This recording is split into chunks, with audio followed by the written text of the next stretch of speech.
मेरी माताओं से जनों बहनों भाइयों, भागवती कथा ऐसी कथा है, गंगा जी में जाने से तो एक शरीर ही शुद्ध होता है, लेकिन ये भागवत ज्ञान गंगा हमारे मन को भी शुद्ध करती है।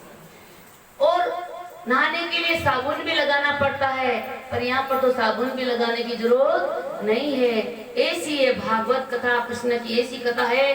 भागवती में गंगा जी में जाने के लिए रुपया पैसा धन दौलत जाना भी पड़ता है, और ये ज्ञान की गंगा तो ऐसी गंगा है कि स्नान शरीर से स्नान करते करते, मन से स्नान करते करते हमारे आनंद की प्राप्ति भी होती है और हमारी मुक्ति भी हो जाती है। इसलिए कहा है कि ये जो एकादश स्कंद है ये भगवान का मुखार है, मुक्ति करते हैं। तो कहते मेरी माताओं सज्जनों, ये भागवत कथा हमारा मन को निरोध करती है, मुक्ति मिलती है और आत्मा की शुद्धि होती है।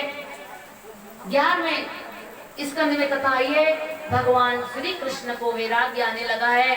जब हमारा मन में थोड़ा थोड़ा वैराग्य आता ना, झटका लगता है ना, कोई दुख आता है ना, तो हम सावधान हो जाते हैं, सावधान हो जाते हैं। और ये संसार का सुख ना क्षणिक है मेरी माताओं से जनों बहनों, क्षणिक है।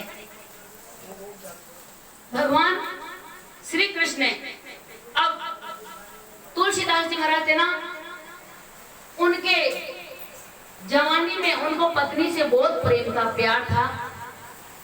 तुलसीदास जी महाराज एक बार ससुराल गए थे, उनकी पत्नी ससुराल गई हुई थी। तुलसीदास जी ने सोचा मैं भी जाकर के आऊं, और जैसे जाने लगे ना तो रास्ते में बहुत जोर से बरसात आ रही थी, नदी बह रही थी। एक लकड़ी का टेका लेकर के तुलसीदास जी महाराज नदी को तो पार कर लिया था, लेकिन उनके घर पर गए, रात का समय था कि सब लोगों को जगाने में कोई फायदा नहीं, रात का 1-1:30 बज गए थे। एक उनकी पत्नी का जो कमरा था तो वहां पर खिड़की खुली हुई थी। तुलसीदास जी ने जैसे देखा एक रस्सी लटक रही थी, और उसको पकड़ करके और पत्नी के पास में गए, और वो रस्सी नहीं, वो सांप।